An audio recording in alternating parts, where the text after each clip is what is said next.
Today on Sunyshore Station, we review the live-action Avatar: The Last Airbender. Let's get into it.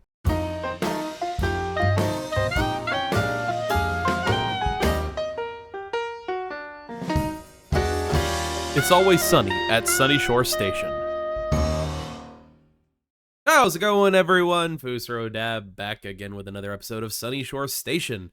And, as always, I am joined by the master of all four elements, the Avatar himself, Tylerthegrey. What would my elements be? I'm like bourbon and coffee and steak.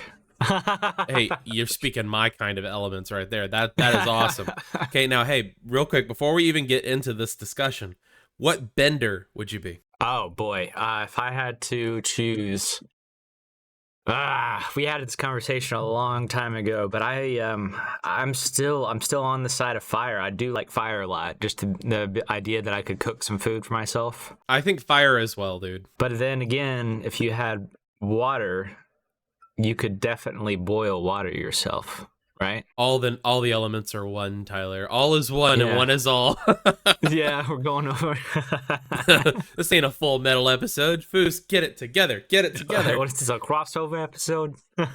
I think you're right with fire, though. I think since our last discussion, though, we had both seen Korra, and I think that a close second for me is earthbending if I could be a lava bender, because I don't know about you. That's pretty cool. It's pretty cool. Yeah, I never finished Korra, actually. I got to, spoiler alert, but when the baddie dies there and his brother gets him, that's where I stopped on Season that one. But yeah, basically. I was like, I don't need to watch anymore. I didn't like it that much, but I liked it enough to finish that out. And I was like, I feel like it's okay to end here for me. I think the worst season is probably season 2, but we can talk about that on another day. We're talking about the live-action Avatar: The Last Airbender. Oh, yeah. Like it or hate it, people are very divisive about it right now. I think we can all just come at it from take a step back and appreciate what it is, and appreciate it. Yeah. First of all, compared to the original live action. Everything changed when M. Night Shyamalan attacked. Oh my gosh, I don't think the world will ever be in balance again. I mean, no. Do you remember that scene with all the earthbenders just doing shot, shot, shot? They're doing all the movements, and the rock just slowly goes across the screen. Are you talking about the original? Yeah. Movie? Yeah. There's like a whole camp. I'm one of the lucky few to have never have seen it, and I plan to keep it that way, honestly. I need to send this clip to you. I need you to see this clip because it is absolutely appalling. Ugh. But anyway, back on to the topic of our new live action, the one that's actually worth anything. Let's talk about some things, guys. Let's talk about this, and let us know. Let us know down in the description and comments and all that stuff, and the polls and all the stuff we always do. Yeah. Let us know. What do you think of it? Like, what do you think? It's not just our opinions that matter. What do you guys think? Your unfiltered opinions. Unfiltered, yeah. So there was a lot of people, I don't know, I felt like a lot of people were talking about this before it came out. A lot of people worried about Sokka. I guess his character, how they're going to do it, with everything nowadays, I guess with all the media and all of the new stuff coming out, we can't have a character just like he was in the animation. But I think they really did a good job with him, honestly. He still had those overtones, like I'm the warrior, and like you're a female, I'm the warrior, I'm this kind of thing. And then he comes across Kyoshi warriors, and obviously his whole world gets turned upside down. Literally and figuratively several times. I'm just gonna say something at the risk of being canceled, okay? Oh yeah. People are afraid of having any kind of character flaws in their characters nowadays. And oh yeah. Now listen. I'm not saying it's okay for somebody to be sexist, okay? But I'm saying it's okay for a character to be sexist and then grow out of it, Oh yeah. You know what I mean? It is totally okay. That's totally okay. It's literally character growth. Yeah. I mean, I just think they did a great job with him. I honestly, every second he wasn't on the screen, I was wanting him to come back. He was one of my favorite characters from the animation. I think he really carried the show. I mean, everything really he said, the delivery was Sokka. The timing, the comedic timing was Sokka. You know what I mean? Yeah, he did a great job. I think there was like one joke he had made that fell flat to me, but everything else was like, yep, that's our Sokka right there. You know, it just felt like him. It was the same level of like realness. You know, like wow. Yeah, he's got the sass. You know, he's got the sass, sarcasm, he's got everything. The vegetarian and straight talk guy. Exactly. I love that. Like when he's stuck in the crack in season 2 of Avatar, you know, like better work. That's a good episode. He's like, now come back, Boomerang. I felt like that level of delivery was the live action Sokka. The actor did such a good job. He knew the source material really well. You know what I mean? Like at least I felt like he did. It was just such a paying homage to such a beloved character. Yeah, I agree with you. It was done really, really well. I think it was tasteful. I think that he's probably the strongest character, and I'll kind of segue into my first topic. I think there's some things that I disliked about it, and I'm not gonna spend too much time on this. And there is very divisive. People are very labeling on the internet. So at the risk of being labeled, I'm going to put my opinion out there. I don't really care. Label me all you want. I don't really consent to being labeled. I think that some of the actors were great. I think some of the actors were not great. It was some bad casting and bad writing on some parts. I absolutely could not stand Azula's actor. Could not stand it. Azula's supposed to be menacing, and she did not look menacing. I'm sorry. Okay, I don't really. It's not even about looks or anything. For me, it was. Like she didn't look menacing. She definitely doesn't have that sharp-faced like a real like she really felt like terrifying in a way in the animation. Yeah. But then this version in the show, to me personally, and I'm sure you can agree, it just felt like a petulant child in a way. Yeah. I'm hoping in the next season they will, make her a lot more terrifying. Yeah. It's just, it's hard sometimes when you deal with someone that's younger. Yeah. It's nothing wrong with the actress as much as the writing on these parts a lot of times, I think it also boils down to, like you said, the writing. I think it boils down to they made her more whiny than Azula was. They watered down her character. Yeah, she feigned confidence all the way till she broke down in season 3. You know what I mean? Oh, yeah.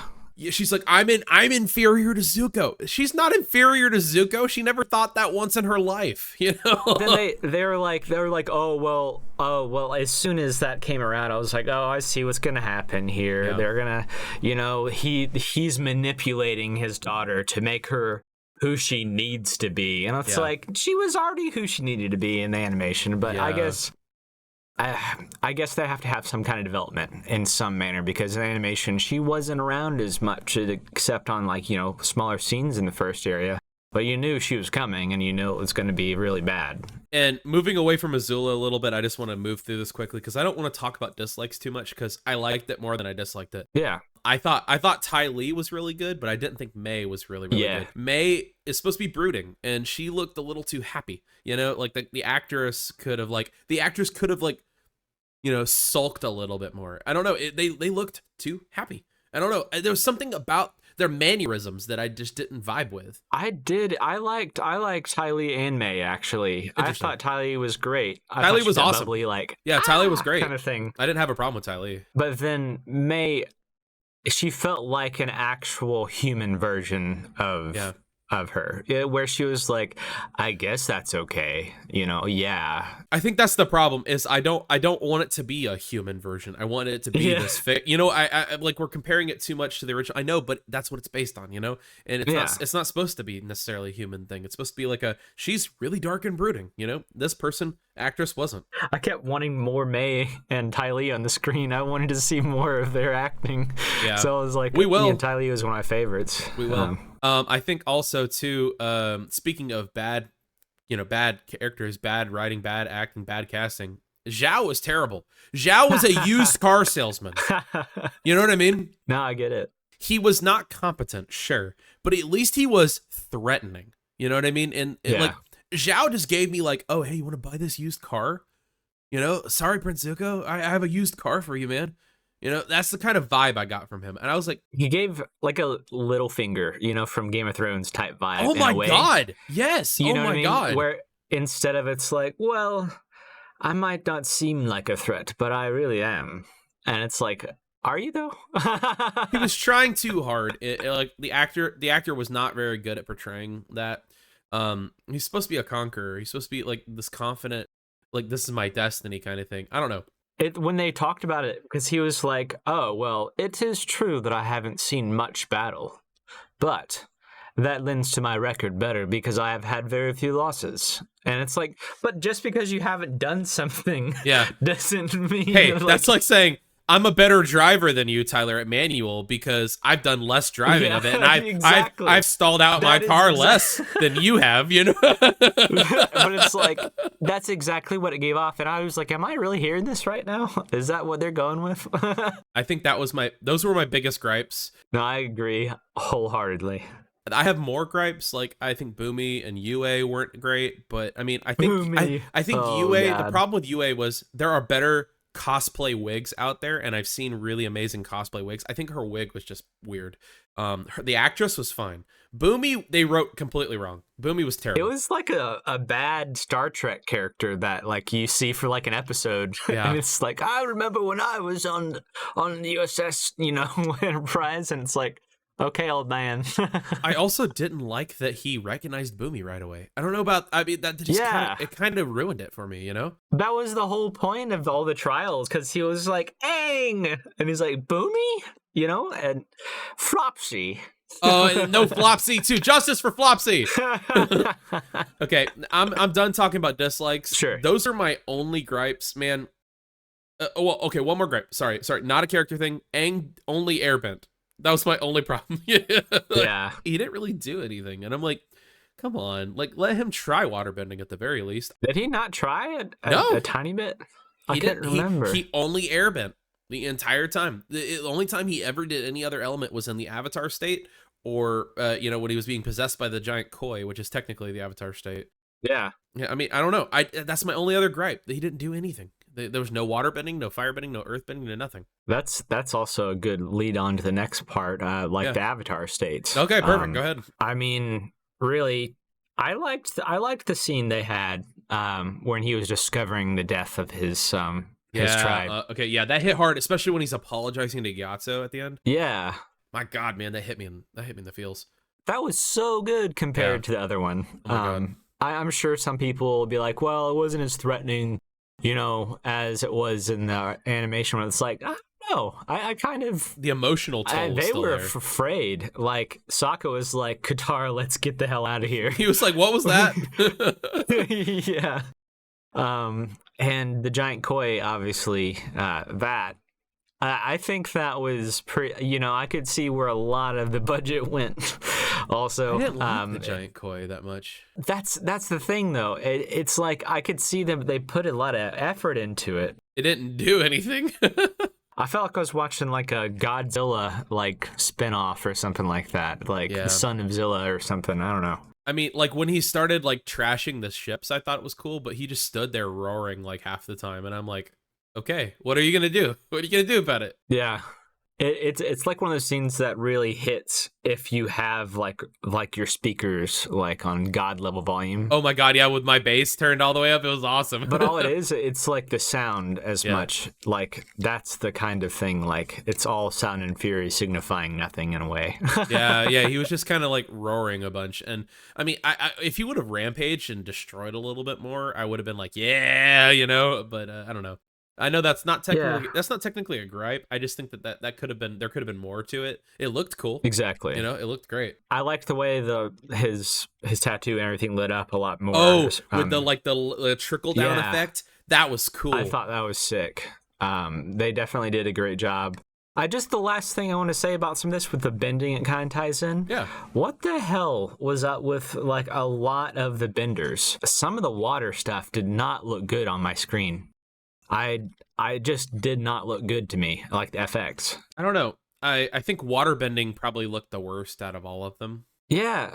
I think the best one probably was the firebending. I really did not like the blue firebending, though. It was only in there once. It didn't look right. There's something about it that didn't look right to me. Yeah.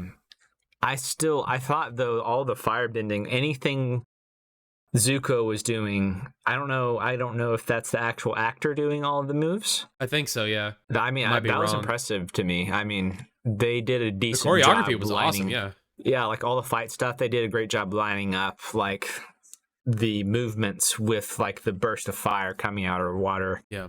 I just forgot to mention that earlier. Speaking of bending too, before we move on to Kyoshi, I really liked that scene. I thought that was a really cool touch. I wasn't expecting it, so I was like, ooh! I thought that was nice. It was fresh, it was new, and man did it really hit home. I was like, wow, this is cool. Were you talking about when he's talking to her? No, when she like avatar state, when she goes ham, she like starts pulling people with the water tendrils. I'm like, wow, this is awesome. Yeah. It was awesome. That village also was a little bit different, but I liked the way they handled the older lady this time a lot more than the cartoon. It felt more like it was a dude in the cartoon. Actually, oh, was it? Yeah, it was a dude. I couldn't remember. I felt like it was so abrasive in the cartoon, and like this one, it's like, well, we understand because they set up the world just a slight bit differently. Yeah. Where it's like, oh, well, they don't go anywhere else. Like, no one goes anywhere. They're only, like, their own island, kind of like... I don't know. I thought they did a good job with everything there, for sure. Can we move to the best episode, in my opinion, now? Yeah, let's go for it, bro.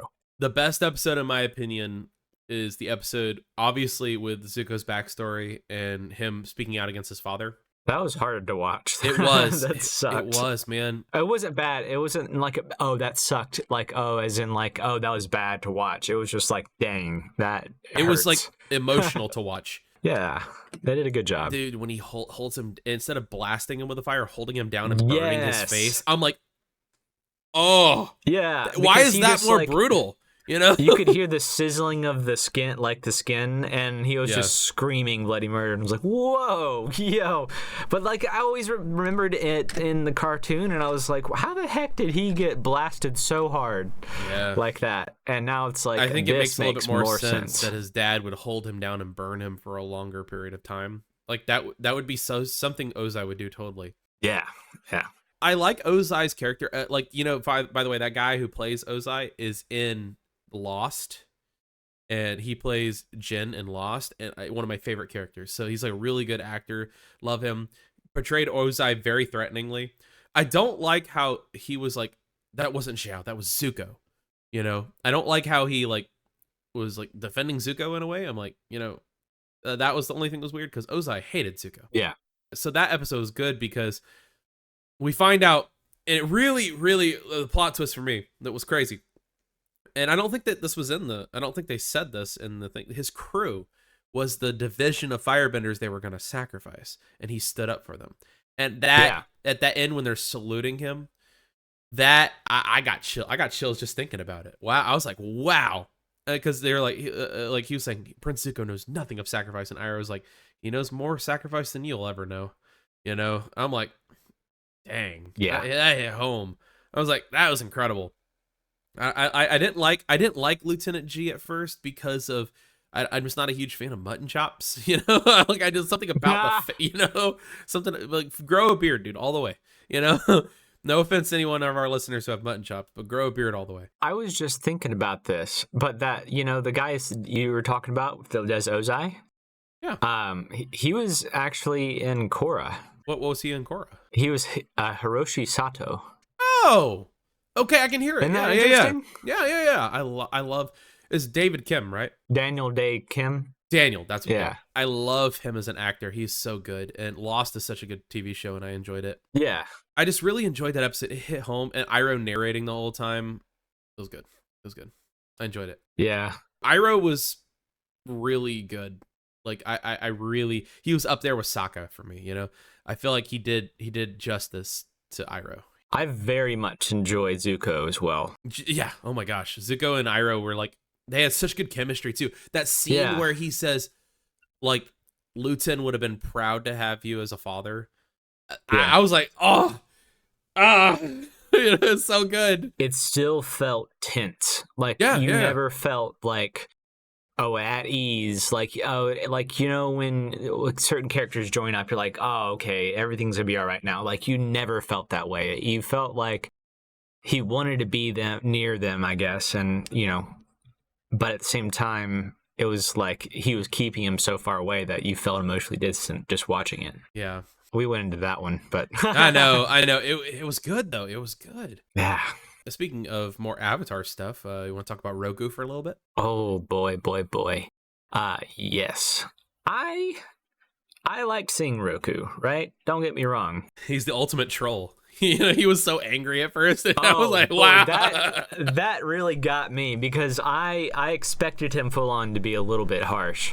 Yeah. And I was like, oh, shoot, we're doing this, huh? Okay. And then he was joking around with him. Let's just talk about for a second how Aang got there and kind of the difference on that. Yeah. I don't appreciate him flying all the way from one continent over to the Fire Nation, sneaking in on his own and everything, and doing all of this in what would, I don't know, it seems like it was in a couple hours. Yeah, because I mean there was rushing, because the Katara and Sokka were stuck in the spirit world. But I was like, what are they doing stuck over there? And as soon as I saw that they didn't come back, and I was like, I see what we're doing. Yeah.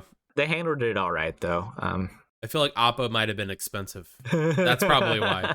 I liked Appa because it looked the fur and everything looked awesome. It was really good. I think it might have been expensive. That's probably why they did what they did. Were they called flying bison in the animation? It's flying bison, sky bison, flying buffalo. Yeah. Remember that one episode? But also, with the Roku stuff, I just wanted to add in there a little bonus thing. Secret tunnel. I wanted them to play bum bum bada because why were Sokka and Katara in the Cave of Two Lovers? Okay. Oh God, I know, but that's what they did differently. They relied on love, pure-hearted love, instead of love between. Yeah. Yeah, we're not talking Sweet Home Alabama over here, love, but they did a good job with that. But yeah, the Roku stuff, I thought that was a very interesting area. I just feel like he kind of went in and out of there really, really, really fast. They did a lot with Kyoshi, and I think that they wanted to skip over with Roku, which was rough because I like Kyoshi, and Kyoshi is very popular. I think that's why Kyoshi's grown in popularity a lot. She got her own manga or something. Yeah, her book American animation. I think they're gonna release a early life Kyoshi, maybe movie or short series or something, because the Avatar Studios have been talking about a big project that hasn't been confirmed yet. And I have a feeling they might be doing a prequel rather than another sequel. That's interesting. They've been talking about Kyoshi a lot, and it's very popular. People love Kyoshi. So it would I mean, they wouldn't have to do anything new, they have any Aang or anything like that. They can go back to having all the other avatars. So I don't know. I'm surprised how many people are so interested in Kyoshi. Oh yeah. I'm not trying to be any kind of way. When I was younger, I didn't think it was as interesting. I was wanting to know more about any of the other people, before, that we didn't even know about. You know what I mean? Because I would love an anthology, like a Visions episode, like that. But other avatars. You just focus on a new avatar.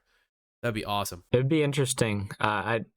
I don't know if the creators would go for that. I don't think. See, probably at that point, I feel like it's milking it. But then it's there's a lot of people that want it. We have to be careful with this fandom that doesn't turn into Star Wars or something. If they do it right, and if they're in charge of it, it's gonna be fine. I think I see why they left. I understand why they left. Some creative differences were, there, but it wasn't bad. And I mean, there were references to comics. I'm getting ahead of myself in my list here, I know, but the Mother of Faces, bringing the statue back to Ko. Ko was terrifying, by the way. I just want to quickly say that. Yes. I love the way they did Ko. But the Mother of Faces is actually the comic, The Search. It's I don't know if you've read them. It's Zuko looking for his mother, and it's amazing. Oh. The Mother of Faces is the spirit that gave birth to Ko. Yeah, they explained that in the show, but I didn't know that. I think that there's a reference. It's awesome. I think that since I didn't know about it, I think they appropriately added it in and explained it well enough for me to be like, oh, I didn't know that. That's interesting. And I was like, that statue is exactly how she was drawn in the thing too. It was this triple faced thing. It looks awesome, and it gave. You need to watch The Search, or you need to read it. It's really good. Somebody did a fan animation of it on YouTube, and it's actually really good. You should check it out. Huh. It's really good. I think that's incredibly interesting though, because I mean, I didn't know that was kind of part of that universe. And Yeah. when they do something live action and they add something that wasn't in the series originally, but was in the books from somewhere, but that's actually canon to the people that like Avatar, that's something special. That's kind of cool. Like it or hate it, they put a lot of care into this. And Oh, yeah, for sure. I think Netflix has been doing some good stuff here recently. I think we can both agree. And I think this goes without saying. I know I've had my gripes, but this is a good adaptation. Like it's definitely some people are holding it to too high of a standard, I think. I mean, like it's a little bit unrealistic people are doing. There have to be changes, you know. It has to be something fresh, otherwise why watch it, you know? I had to let it marinate a little bit in my brain for a sec, because at first I was like, I don't know. And the more I think about it, it's just like, you know, they really did. I can see Azula being terrifying if they do her right in this, do right by her character. In the new seasons they're making, if they do her right, I can see her being terrifying too. I think she needs to like be more like, I don't know, just angry. You know, vicious. Like not like angsty, but like she needs to be like more like I don't know. Vicious is a good word. She seemed like she was like throwing a tantrum. Rather than throwing a tantrum, she needs to be like, cross me again. You know, threatening, you know? Yeah. She needs to be more threatening. I think that's my problem with it. I think that's what it boils down to. Yeah. I don't know. I'm getting off on a tangent, but it's one of those things, you know? And I feel like we'll see a little bit more of that because it's obviously hard for somebody to be in the limelight like that. That's a lot of pressure. So props to her for doing that, because she's having to probably deal with that on her social media and probably deal with like personal life and stuff like that. People like giving her a hard time and being completely crazy about it. Yeah. I feel like the writers need to let her do Azula correctly. And I agree. And it doesn't have anything to do with like the way she looks or, you know, anything that's so vapid or shallow like that. It's just like, I want the Zula to be terrifying, and that's, you know. I don't think it's about her looks as a person, as a human. I think it's her facial expression is the problem. She isn't using the facial expressions that Azula would do, the calm and collected ferocity of Azula. That's the problem, and I think that's where I don't see Azula. You know. Yeah. I think that's what the only look for me that boils down to. And same thing with May. May looked like she was like upset, sure, but she didn't look like May. You know what I mean? She didn't have that. She didn't have that like sulky. She had her eyes open all the way, looking around, and had an expression on her face. May looked like this the whole time. Yeah. In Avatar, and you know what I mean? It's all about the mannerisms, you know. She's like an Eeyore type. Yeah.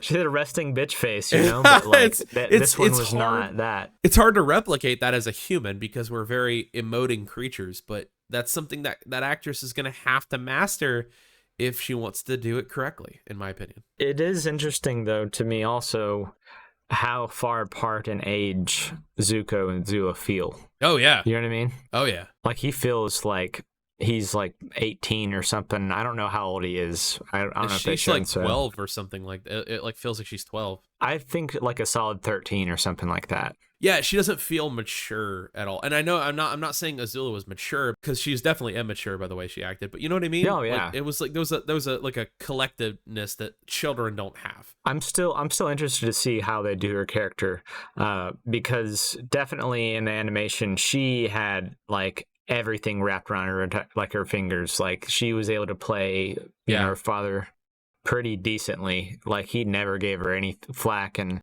so it's showing that she has this development in that the first season where she's trying to earn that respect that she thinks she doesn't have, but she already has. Yeah. He just doesn't want her to have too big of a head. Yeah.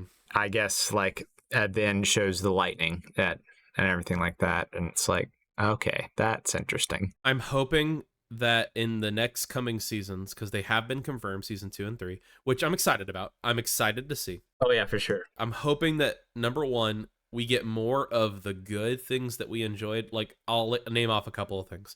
I really enjoyed the attention to the flashbacks. Like there was a lot of like pre iceberg in the first episode, which was awesome. You know, I like how brutal it was. I enjoyed the fact that it's not a Nickelodeon show, so they can show brutality and they can show wartime and they can show, you know, violence, you know, so that was good. I felt like it was appropriate for what it is. Yeah, they didn't go overboard. I also really enjoyed, I think they need to hurry and keep Aang as young as he is. They need to keep that actor, because I liked the way he did Aang. I think they need to hurry, because the second he starts not being young anymore, I think that's where we're going to start like being like, it's not Aang anymore. I think they were considering like filming season 2 and 3 back to back or something like that, like really quick. They need to do that because he's young right now. So he, you know, as soon as he fully hits like that, you know, puberty maturity time, he's not going to sound like Aang anymore, and he's not going to look like Aang. You know, he's very young. He's got those young mannerism features. They need to take advantage of that, because I thought Aang was just awesome. I also am very surprised thinking back on it, listening to Aang's voice at the beginning of the cartoon and at the end of the cartoon, you can definitely tell. Yeah, like, because it took a long deeper. time. It took a long time to do Avatar, though. I think it's interesting what they're going to be doing, because, you know, it won't be that long for them. No, in reality, because like, you know, in a couple years, like they're gonna look like full adults almost, you know. If they really care about it and they really give it the attention it deserves, and they take what the feedback from the audience a little bit, maybe not the excessive feedback, because some people are a little crazy, but if they take some of the things that people are saying and they rock with them, I have a really good feeling about season 2, and even better feeling about season 3, because season 2 we have our whole, Empire Strikes Back, you know, that if they make that as brutal as possible when Ba Sing Se, if that is going to be awesome, you know, Aang's defeat is going to be awesome. So I'm cautiously optimistic. I'm hoping that people are learning from it. I'm also hoping that they will kind of age up the series a little bit as well when it comes to when they get older, like just a little more brutality or something, or, you know, something like that, because, you know, it's a Netflix show. They can get away with a lot of stuff here, especially because you think about how brutal some of the newer Star Wars ones are. I mean, that's still like TV PG or whatever else. And it's like they can upscale it and not have it be too much. But if they're going to do a Leaves from the Vine episode, or like you're saying, like Aang's defeat, oh man. Yeah. I think it'd be very cool if they added some stuff that we didn't see that maybe was in some of the comics or something like that for like those scenes, like maybe as like, I know it sounds crazy, but like a filler episode or something where they do something like this and we get a peek behind the curtain. And it doesn't have to be like in the original universe to be then considered in the universe. That was kind of one of the biggest things. I think it was like Dave Filoni, or who was the guy that's doing a lot of Star Wars stuff now? Dave Filoni, yeah. This is a good example of that, actually, since it ties it in. But he was talking to the guy who plays Starkiller, who's done a lot of stuff for the Star Wars universe at this point. And he was like, well, that wouldn't make sense. Why would it be over here? Why would it do this? And he's like, well, these little add-ons to the universe, they don't have to make sense necessarily. It just adds to the universe something that can be considered it. And I was like, that's the guy that's in the Star Wars, like in charge of Star Wars stuff now. And he was also part of this at some point. And it's like, that's, you know, pretty cool to me. Just expanding the stuff. Those directed episodes of Dave Filoni, they cooked. They were awesome, because Dave Filoni knows how to write. He knows how to direct. He knows how to make something. They need to put him in charge of all of Lucasfilm, in my opinion. Yeah, I mean, you know, I'm trying to get at here. Like, if this universe has the potential to build, which I've been sleeping on this whole universe for a while, honestly. I think you should give the rest of Korra a try. Yeah, I guess I should. We'll do a retrospective of Korra. How about that? Yeah. That'd be a cool episode. Hey, let's round out our thoughts real quick. It's just about time for us to wrap up. So just overall, what would you give it out of 10? What would you say this honestly rates for Tyler? What would you say? 7.8 out of 10. I think that's a solid. I was gonna say 7.5. I would say it's not quite an 8. I think there are small things that are holding it back, but then I think as they're growing and they're adding to it, I think that it's gonna be close to a 9 if they do season 2 correctly. If they can really show the brutality of the war, if they can really drive home that emotional factor, and if they can just call back to certain things. And if they make Toph's actor stupid, I'm gonna riot. Toph's actor needs to be amazing. Toph's actor needs to be incredible. Okay, they need to do justice on that for sure. Toph is one of the most beloved characters of all time, and if Toph's actor is terrible, that's it. Here's what I'm hoping. Honestly, I'm sure they already have somebody for it, but it's like that'd be nice if they had them all hanging out together, like before they're even part of the show, like actually recording, to get the chemistry. Yeah, I'm very excited to see what's going to be coming up on it. Because, like I said, 7.8. Yeah. It's not like insanely great, and it's not insanely bad. It's just a little bit better than like okay, Yeah. I'll have to give it another watch, and I guess since I'm giving it another watch, it kind of gives you the idea how I would rate it. Because I only want to actually go back and watch stuff that I really like. I agree with you though. Your rating is right on track. I was gonna say 7.5 as well. Yeah. Regardless, I think we're talking about it, so it's definitely worth our time. So like it or hate it, guys, it's definitely there. And you know what? We can all say thank God that M. Night Shyamalan had nothing to do with this movie or live action series.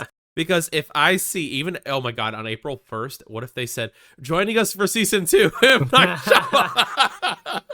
That'd be a cruel trick. That would be a terrible, terrible trick. Oh, goodness. Well, guys, let us know. Communicate with us on our social medias. You can find Tylerthegrey at... Oh, yeah. On the social medias. You can find me at the good old ta.barn. And that's that. You don't want to plug your Twitch? Well, I guess I could plug the Twitch. If you want to check me out on Twitch and watch me make a fool of myself, you can check me out at Tylerthegrey927 on the good old Twitchies. That's right. Yeah, back to you, Fus. You can always find me at thefusrodab on YouTube. That is FUSRODAB with spaces in between. Don't forget the spaces. I need my space. And then don't forget you can find me on my other social media. That's Instagram, Twitter, X, and of course TikTok at thefusrodab. That is THEFUSRODAB. Hey guys, thanks so much for listening to Sunyshore Station. We'll see you next time.